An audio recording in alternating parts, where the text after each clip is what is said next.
الانتخابات في مدينة الألوان. قصتنا هذا اليوم عن مدينة الألوان. هالمدينة أخذت اسمها من تعدد ألوان سكانها وتعدد أعراقهم وثقافاتهم، وانعكس هذا التعدد الجميل بالألوان ليشمل كل شيء في المدينة، وحتى علمهم كان يعكس هذا التعدد ويجسد هذا التعايش الرائع. بس المشاكل والفساد أثرت كثيرا على المدينة وأفقدتها الكثير من رونقها وجمالها، وحتى ترجع مدينتهم حلوة وجميلة قرروا يسوون انتخابات وينتخبون مجلس جديد أحسن من السابق.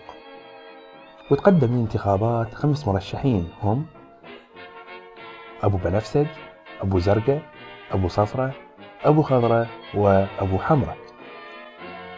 كان المرشح أبو بنفسج والمرشح أبو زرقة يمتازون بالسيرة الحسنة ويتمتعون بحب الناس ويمتلكون مشاريع انتخابية رائعة، بينما المرشحين الثلاثة الباقين ما كان عندهم مشروع انتخابي واضح، وكان عليهم بعض القضايا السابقة. وبدت الحملة الانتخابية وكان التنافس شديد بين أبو بنفسج وأبو زرقة، وصارت بيناتهم مناظرات انتخابية غاية في الروعة حضرها أبناء المدينة بكل ترقب. كل واحد منهم كان عنده مشروع انتخابي رائع ويختلف عن الثاني، وكل المحللين والمراقبين كانوا في حيرة من أمرهم وما كانوا يعرفون منو راح يفوز، هل هو أبو زرقة أم أبو بنفسج.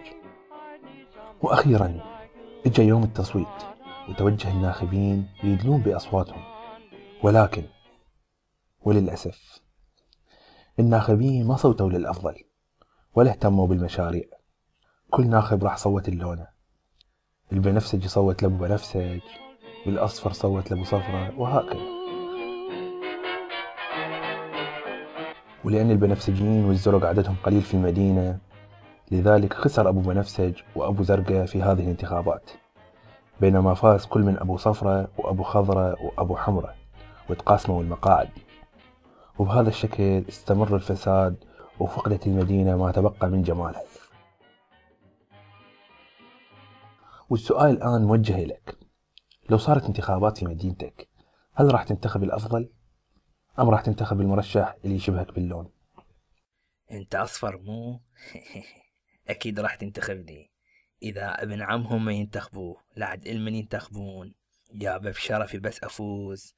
اخلي كل الصفر يركبون سيارات حديثة واحطهم بمناصب مرموقة.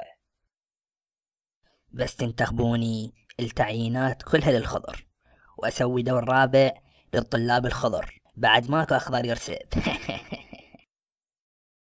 كل المدانين من الحمر راح أطلعهم من السجن بعفو عام، حتى المحكوم إعدام. وكل حماياتي هم من الحمر، والمخصصات والفلوس كلها بس للحمر.